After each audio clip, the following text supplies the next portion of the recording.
এই যে 60 গম্বুজ মসজিদ। আর তুহিন একটা কঠিন হেলমেট পরে আইছে। খুলনা 36 কিলো, গোপালগঞ্জ 53 কিলো, মানে আমরা যাওয়ার পথে আবার গোপালগঞ্জ হয়ে যাব।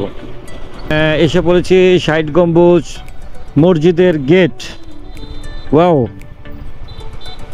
তো দেখা যাক তুহিন সাহেব কি করে, আমাদের ডাইরেক্ট ঢুকতে দেয় কিনা, নাকি কিভাবে কি করতে হবে একটু দেখি।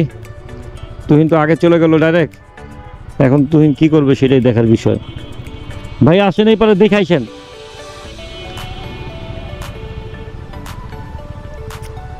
তুহিন তো বাইক ঢুকাই দিয়েছে নিচে, দেখি কি করে, আমাদের ঢুকতে দেয় কিনা, দেখি পারমিশন দিতে পারে কিনা। আমরা একটু নিচে নেমে দাঁড়াই।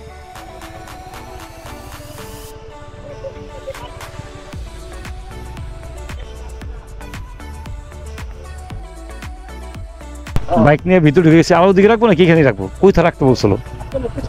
হ্যাঁ হ্যাঁ দেন।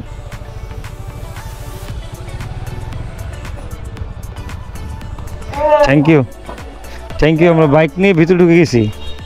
এটা তো ভাই অসম্ভব, এটা কেমনে করলেন আপনি?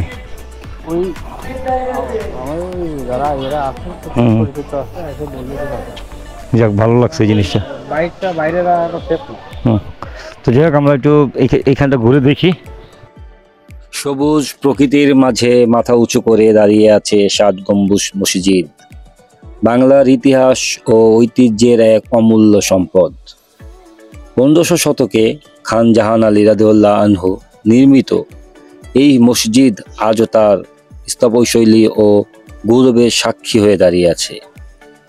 যদিও একে 7 গম্বুজ মসজিদ বলা হয়, আসলে এখানে রয়েছে 77টি গম্বুজ ও 4টি সুউচ্চ মিনার। লাল ইটের তৈরি এই মসজিদে প্রবেশ করলেই দেখা যায় প্রশস্ত দেয়াল, সুসজ্জিত খিলান আর অসাধারণ ছাদ বিন্যাস। মসজিদটি শুধু ইবাদতের স্থান ছিল না, এটি ছিল এক সময়কার ধর্মীয় ও প্রশাসনিক কেন্দ্র।